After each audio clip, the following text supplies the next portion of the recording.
Hi, very good morning to you. It's Jim from maverickstar Observatory. I wanted to talk about a few related subjects which may not appear very relative to what we do here at the Observatory, but I'll explain why they are. Before we do, huge thanks to John Baxter. You probably see him in the comments section, who's a supporter of our Observatory, and big thanks to the few others that help. Again, like I said, thousands of people yesterday just walked by the donate button but used the website and all the information that we provide there without even simply clicking on that and donating a few bucks to it. If everyone took the opinion to do the same thing, then this observatory wouldn't be where it is today. And I would like to think that it's a useful service what we offer. We give people peace of mind by recording the data using the scientific method and then relaying it on a website and in these YouTube videos for you guys to see.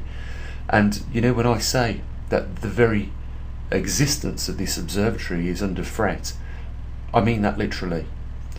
Not just because of the lack of support, but the the enthusiasm to remove platforms like this from the internet that spell it out clearly what is not right in our world. And I hope that people understand that something has to change, and change pretty soon. Otherwise, this whole stack of cards, the house of cards, will inevitably come crumbling down if we fail to act at some point.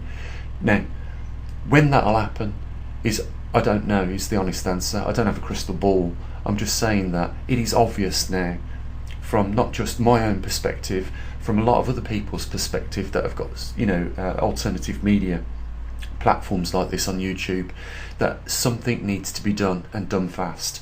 I'll tell you why we're talking about Matt Hancock and this recent revelation where he has had an affair with one of his aid workers is serious, because these are the sort of people, and it's not just in the UK that we've got these sort of people, but we've got them worldwide in all governments. These are the sort of people that need to be removed from their positions, and I'll explain why. This guy, for you that don't know who he is, he's the Minister for Health here, so he's in charge very much of the COVID pandemic, and I just want to tell you how well he's been doing. First of all, it was found out that he'd been given lucrative contracts for personal protection equipment, PPE, to friends. Now, anyone else would have been dismissed for a conflict of interest with regards to that, but he wasn't. What else? Okay, so he released people from hospital, patients that had still got COVID-19, and released them into care homes where the care homes then had a mini micro pandemic, and more people died as a result of that. He broke his own rules that he expected the general public to abide by social distancing. And I'm not making any of these things up. You can find out all this about this guy because it's quite amazing. He's now been caught having an affair. Despite all these things, he's not been asked to resign by Boris Johnson, the Prime Minister of the UK. And it's not just this guy, I have to say. He is just a character that we see in all the governments now. Now, it is dangerous, obviously. People have lost their lives as a result of this guy's actions. That's unequivocal, and the government should be sued for it, because it's obvious that by releasing those patients from hospitals back into care homes, it encouraged the spread of the virus in the care homes, and more people died. That's why we saw on a daily basis here in the UK last year, care home after care home after care home having ambulances streaming up all the time, taking people into hospital and having to go onto ventilators and then pass away without having the dignity and that final pleasure of having loved ones around you. Can you imagine the suffering that those families have incurred as a result of these guys' actions? And we're not talking tens or 20s, we're talking probably hundreds and thousands of lives as a result of his ill actions and poor management. So, but this isn't all that's just happening. If we just sweep the pandemic to the side, we know that politicians and corporations have milked money out of the taxpayer as a result of this pandemic that is globally, still wreaking havoc, regardless of what you think. The policies are affecting people. People have lost their incomes. People have lost their jobs. So, as a result of just those things alone, without the loss of life, it is serious enough.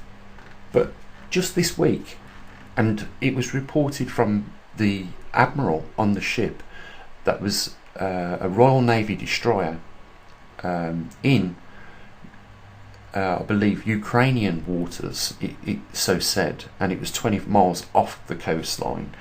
There was an incident where apparently Russian naval ships were threatening the British Royal Navy, and had suggested, there was some suggestions that rounds were fired over the bow of the ship as a warning to them. And if you've been watching the news, Russia has said there will be serious consequences if there's a repeat of this. And you can look at this from both directions. Okay, Crimea was annexed by Russia in 2014, I think it was, and the rest of the world refused to acknowledge that annex. So basically Russia came and took a piece of the Ukraine and said it was by democratic process. There was a vote, and therefore it accepted Crimea, which is where its naval bases are, back into the Russian Federation. Now, where this Royal Navy destroyer was 20 miles off the coast of the Ukraine and very much in international waters.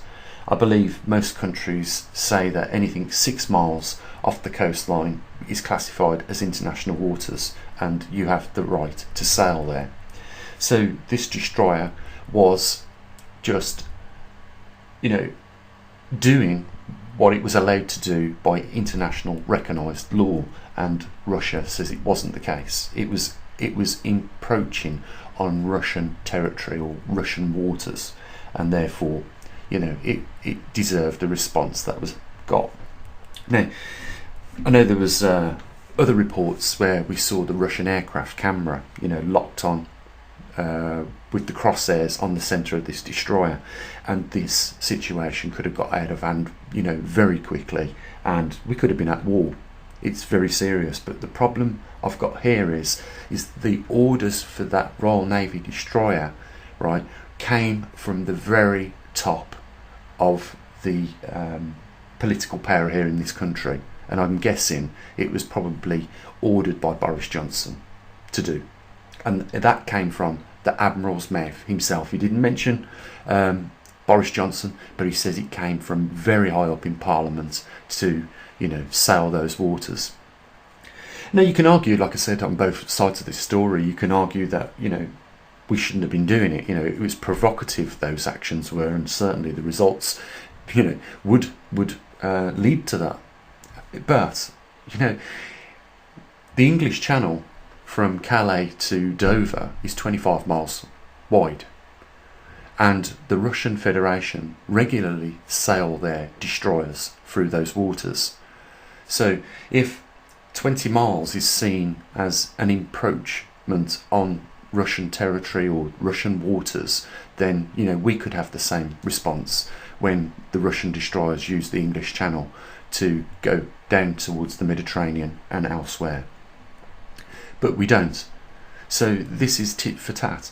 But the problem is, it's coming from people like Boris Johnson, who I've got friends in power like Matt Hancock, and they make decisions that cost people's lives. And I don't think that what was ordered by that British Navy destroyer was a sensible thing to do. Now the British government is saying the reason why this naval destroyer sailed so close to the Ukraine was because its systems had been hacked by cyber terrorists. And you will probably see that that video where the admiral on board that destroyer clearly states that this was an order that came from the top. So they're trying to smooth it over. And this is what we're getting a lot of these days. This is how these people are behaving. And, you know, not only have they got the, you know, the hands in the pockets of the taxpayers, not just talking about the UK here, guys. I'm talking, this is a global epidemic of idiocy. You know, criminals getting away with one rule for you and one rule for me. And, you know, if we cost you your life, sorry about your luck.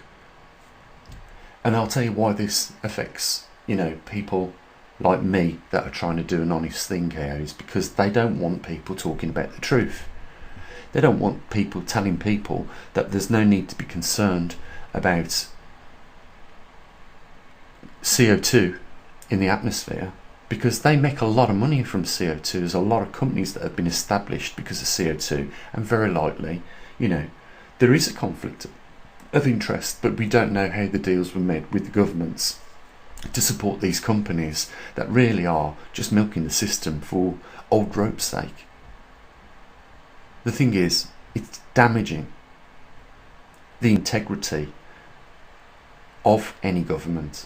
And, you know, what will inevitably happen is, you know, and I believe it already is starting to now, because the amount of people that are talking not just about this incident with Matt Hancock and that Russian incident that happened this week with the Royal Navy destroyer, but a lot of other things where mistakes have been made and nothing has been done about it, and nobody's gone to jail, nobody's been punished, not even nobody has lost their jobs.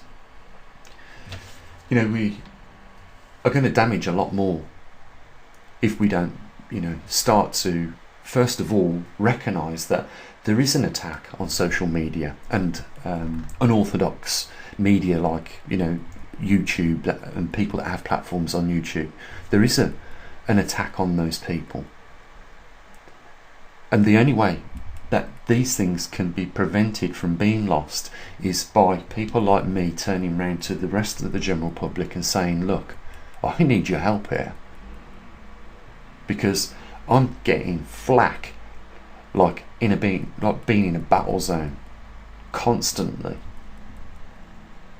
We got all sorts of tactics being used, you know, restriction of views on you know, this platform, unsubscribed people without them being known. You know, they're waiting for the next video and they're being unsubscribed, you know, and then you have, you know, GCHQ sending people in to upset the comment section.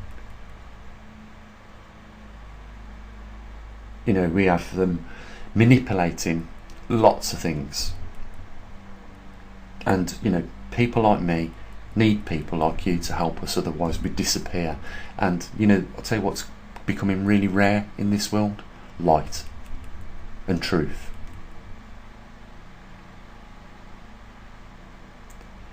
I'm trying to do my best to, you know, keep this observatory going and growing as well, and, you know, expand what we've got out there in the field so we can get clearer data. Only way we can do that is by putting more equipment into the field, really, and, you know, that requires a lot of effort on top of all the other things that we do here. One of the things I'm going to include in the video is, you know, just to raise some more money, as well as other things that we're doing as well now, is a video where I've just completed a Mark 6 Colloidal silver generator. If you know what they are and what they do, then this one is probably the best one on the market, as I explain in this little clip that I'm going to show now. If you're interested in that, it's £115. That includes the postage and packaging to anywhere in the world. And you know, there is one at the moment, but there is another 3D printed main component parts, say 6 of those, which I could build another 6 if anyone else wants one as well. But this is the first of this prototype. If you're interested, you know, just send me the money in PayPal with your address and I'll get that out to you Monday morning. And for the others that want the remaining 6, it's a 2-week lead time, because I've got to order the silver, and simple as that.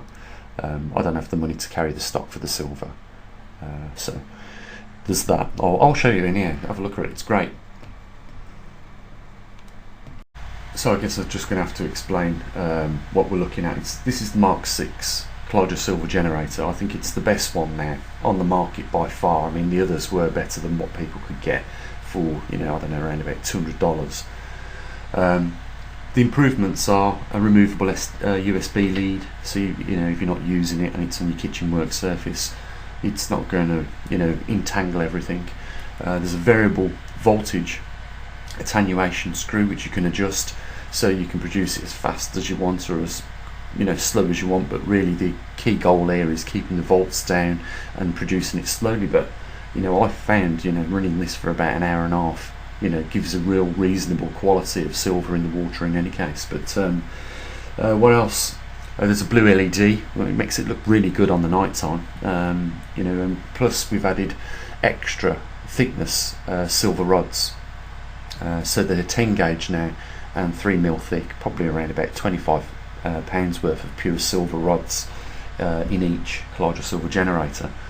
I'm not going to go into the benefits of these things. If you don't know what these things do a little bit of research. You'll find out how much they can save you money, especially if you're paying 10 and 15 pound for 100 mils of colloidal silver.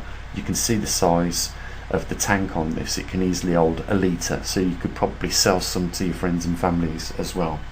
But yeah, what I would like to do at some point is just hand this over to a manufacturer and have these 3D not 3D printed like they are at the moment, but have them injection molded to get a better quality finish on the component housing on the top here.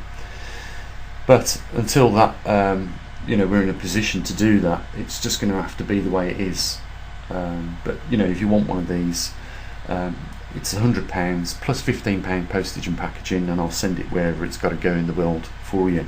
And like I say, there is another 6, but there's a lead time on the other 6 for about 2 weeks or so.